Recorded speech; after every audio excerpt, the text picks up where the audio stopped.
सुची जी, राधे राधे महाराज जी। महाराज जी, यदि ग्रस्त में रहते हुए भी मोक्ष संभव है तो आप जैसे महापुरुष सन्यास जीवन को क्यों अपनाते हैं?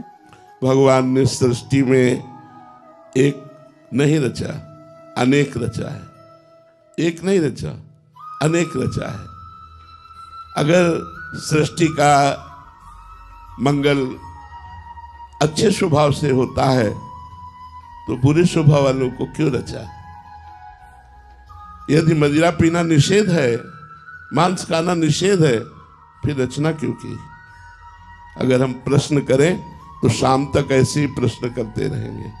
भगवान ने अनेकता की रचना की है, एकता की नहीं, अनेकता की रचना की, विभिन्न मति की रचना की है, विभिन्न स्वभावों की रचना की है और उनको दो भागों में बांट दिया, एक निवृत्ति मार्ग और एक प्रवृत्ति मार्ग।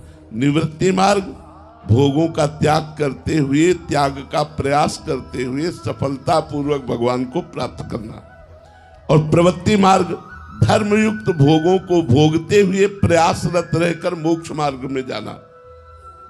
तो अब जिनकी भाग्य में रचना रची है गृहस्थ में जाते हुए भगवत प्राप्ति करना, उनको गृहस्थ में मिलेगा। हम लोगों के भाग्य में रचना की गई है निवृत्त मार्ग से भगवत प्राप्ति करना।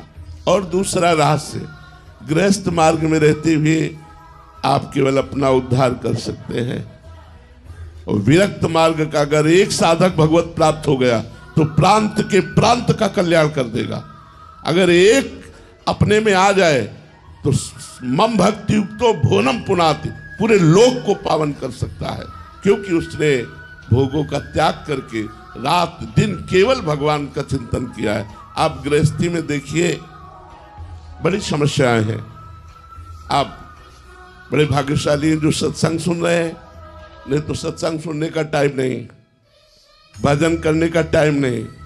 भजन करने के टाइम में बैठो तो पूरे दिन की दिनचर्या दिमाग में घूमती है, ये करना है, ये करना है, ये करना, अभी वहां जाना है, उससे वो बात करनी, पूरा हिसाब भजन में लग जाएगा। माला चल रहा है लेकिन पूरा हिसाब लग जाएगा। परसों उसने ऐसा क्यों कहा था, वहां ऐसा क्यों हुआ, पूरा प्रश्न उत्तर उसी समय होगा जब आप भजन में बैठे होंगे। अब कैसे उद्धार हो? उस कर्म को भगवान को समर्पित करते हुए, विरक्तों को भिक्षा देते हुए आप लोगों का कल्याण कैसे होता है?